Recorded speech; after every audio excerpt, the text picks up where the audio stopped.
Hey everybody, thank you for joining me virtually. Today we'll be talking about the most common game species in North America, and that is the ruffed grouse, aka just the grouse, partridge, or birds when you're referring to bird hunting, or the scientific name, which nobody likes, Bonasa umbellus, personal opinion. Now, it's important to talk about what they are just as much as what they are not. So, here's a prime example here of a ruffed grouse compared to a spruce grouse. Now, oftentimes you can see that maybe they look a little bit different, but when you're living off 3 hours of sleep and the sausage, egg, and cheese from 7-Eleven that morning, and then a 2-hour drive on top of that, and it's not even 100% light out yet, sometimes it's kind of hard to tell. But it's a mistake that you don't want to make because it might be a $2,000 fine, depending on your state. So don't mess that up if you're hunting. And speaking of hunting, we talked about the values within our wildlife department and what leads to the management plans behind it. Now, it's important to kind of talk about this because it's the very values that I hold, and there's very many values that contribute to why I believe what I believe. Going out there for great food and great fun with friends, as you can see. So, a little bit about their general ecology. Now, habitat, they have a very wide range of habitats throughout North America.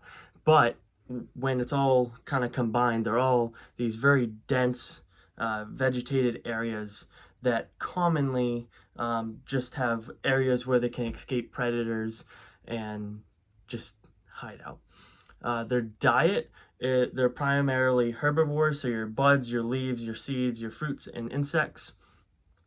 And their reproduction, they actually are kind of horrors. They have multiple mates, so the scientific name is polygynemus, where the males establish territories and the females will come in. They'll lay a clutch of anywhere between 8 to 14 eggs, and then their incubation lasts between 24 and 26 days.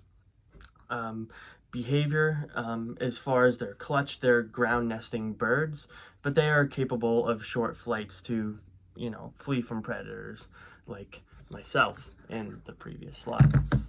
They tend to do that. Other predators, other than myself, are mammals such as foxes, coyotes, weasels, and even snakes. Not so much in Maine, but it's happened.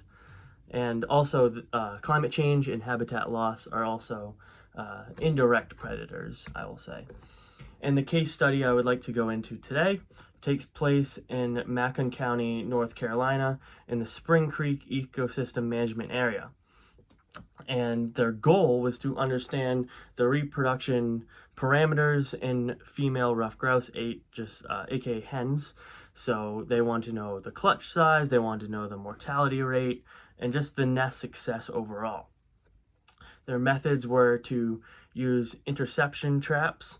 Females were located daily beginning on April 1st, and no, I'm not joking, haha. And then, I know, I'm funny.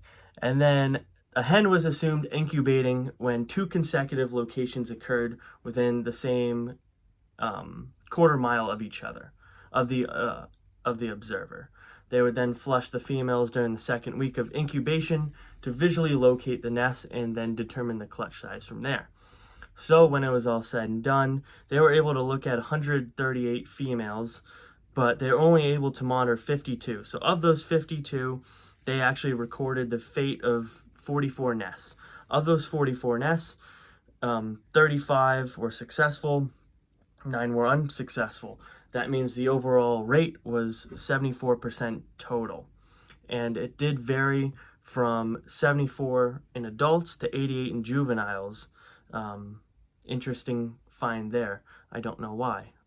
And then the mean clutch size was 9.7 eggs. And that did not differ among adults and juveniles.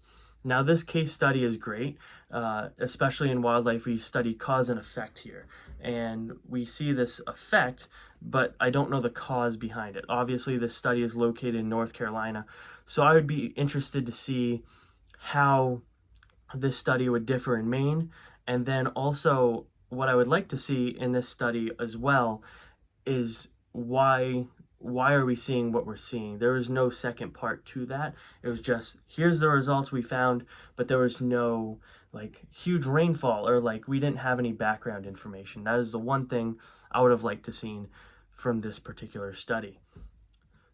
And then, of course, I have my source. If you have any questions, please never hesitate to email me, reach out. I'd be happy to answer any questions you may have about ruffed grouse. Thank you so much. Have a good day.